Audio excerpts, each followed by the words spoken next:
Subscribe பட்டனை அமுக்குங்க, bell பட்டனை அமுக்குங்க. வாழ்க வளமுடன். இப்படிக்கு பாட்டி வைத்தியம். உங்க பாட்டி பேசுறேன். இப்ப நான் வேப்பம்பூல ரசம் வச்சு காட்ட போறேன்ப்பா. வேப்பம்பூ ரசம் அது வந்து உடம்பு சரியில்லாதவங்களுக்கு, இந்த குழந்தைகளுக்குலாம் அப்படி மேலாக முத்து போல எடுத்து கொடுத்தோம்னா அது வயிற்றுல இருக்க பூச்சி எல்லாம் செத்து போயிடும். வேப்பம்பூ வந்து உடம்புக்கு அவ்வளவு நல்லது. நம்ம இப்படி ரசமா வச்சு நான் உங்களுக்கு காட்டுறேன். இந்த வேப்பம்பூ ஒரு டேபிள் ஸ்பூன் அளவுக்கு பிச்சு வச்சிருக்கேன். இது நம்மளுக்கு இப்போ ஃப்ரெஷ்ஷாக கிடைக்கிறது, அதனால இந்த நேரத்தில் நம்ம ஃப்ரெஷ்ஷாகவே யூஸ் பண்ணலாம்.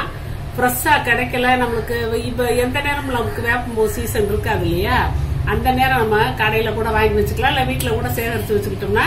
இப்போ இது ஒரு ஸ்பூன் போடுறது, அது வந்து 2 ஸ்பூன் போடணும். நமக்கு தேவையான அளவு போயிருதுன்னா இது இன்னொரு பங்கு போட வேண்டிய வரும். ஏன்னா அதில் கசப்பு சத்து வந்து கம்மியாக இருக்கும். இது நல்லா ஃப்ரெஷ்ஷாக இருக்கும், ரொம்ப கசப்பாக இருக்கும். அதனால 1 ஸ்பூன் போட்டால் போதும். ஒரு பச்சை மிளகா வச்சிருக்கேன். பருப்பு, துவரம் பருப்பு, வேக வச்ச பருப்பு வந்து இவ்வளவு வச்சிருக்கேன். இது ரசப்பொடி 1 ஸ்பூனு.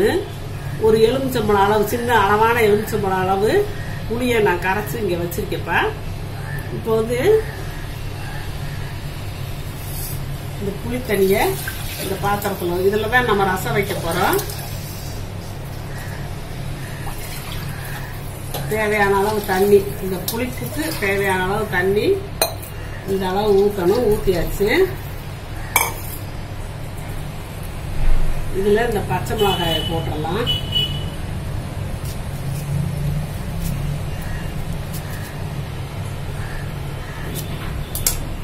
இது போட்டு கொதிக்க வச்சிடலாம். இதை மட்டும் அந்த புளி பச்சை வாசம் போற வரைக்கும் கொதிக்கட்டும். அடுப்புல வச்சாச்சு. இப்ப இதுக்கு தேவையான அளவு உப்பு போட்டுக்கலாம்.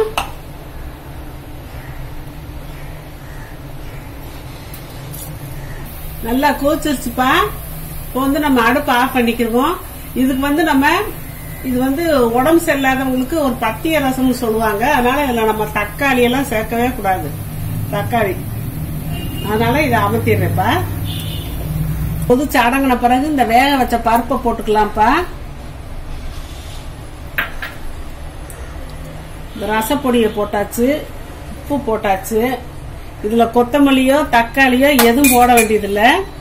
கட்டுற வரைக்கும், நுர கட்டுற வரைக்கும் வச்சிருப்போம். நுரைச்சு வரும்போது ஆஃப் பண்ணிடுவோம். நம்ம அதுக்குள்ள நம்ம தாளிச்சுக்கலாம்ப்பா. கட்டி லேசா கொதி வரப்போகுதுப்பா. இப்ப நம்ம ஆஃப் பண்ணிக்கலாம். ரசத்துக்கு வந்து நம்ம நெய்யில தான்ப்பா தாளிக்கணும். பொதுவா ரசத்தை நெய்யில தாளிச்சா நல்லா இருக்கும். இந்த ரசத்தை ஒரு 1.5 ஸ்பூன் அளவு நான் நெய் ஊத்திருக்கேன். இது பெரிய ஸ்பூன், அதனால உங்களுக்கு அப்படி தெரியுது. இது 1.5 ஸ்பூன் அளவு நெய் ஊத்திருக்கேன். நெய் தான் வேணும் இதுக்கு. இப்ப கடுகு போடுறப்ப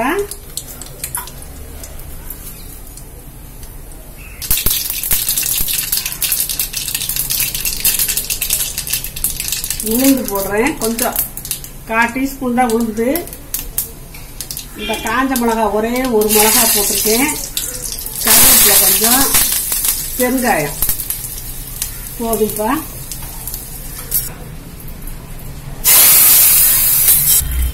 இப்ப இந்த வேப்பம்பூவை தனியா நம்ம வதக்க போறோம் சுருள. ஏன்னா அது கூட போட்டோம்னா கடுகு உளுந்து பருப்பெல்லாம் கறி போயிடும்.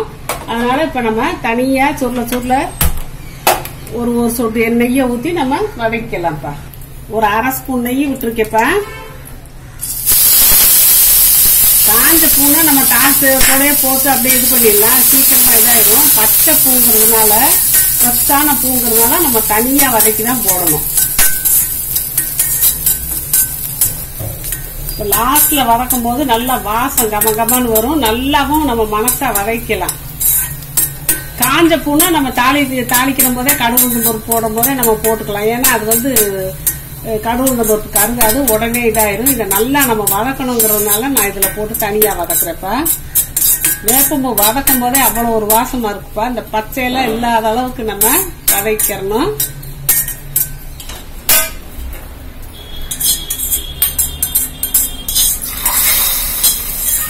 கூட கொஞ்சம் தண்ணியை ஊத்திக்கலாம். உடனே மூடி வச்சிடணும்ப்பா. தாளிச்ச உடனேவும் மூடி வச்சிருக்கேப்பா. இப்படியே மூடி வச்சுக்கணும்ப்பா.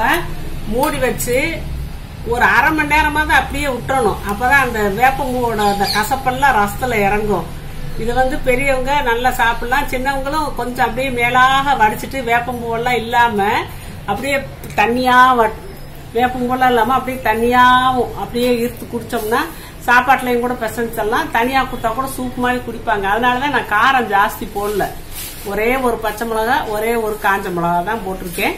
அதனால நீங்க இந்த மாதிரி செஞ்சுக்கலாம். பெரியவங்க அந்த வேப்பம்பூவோட சாப்பிடலாம்.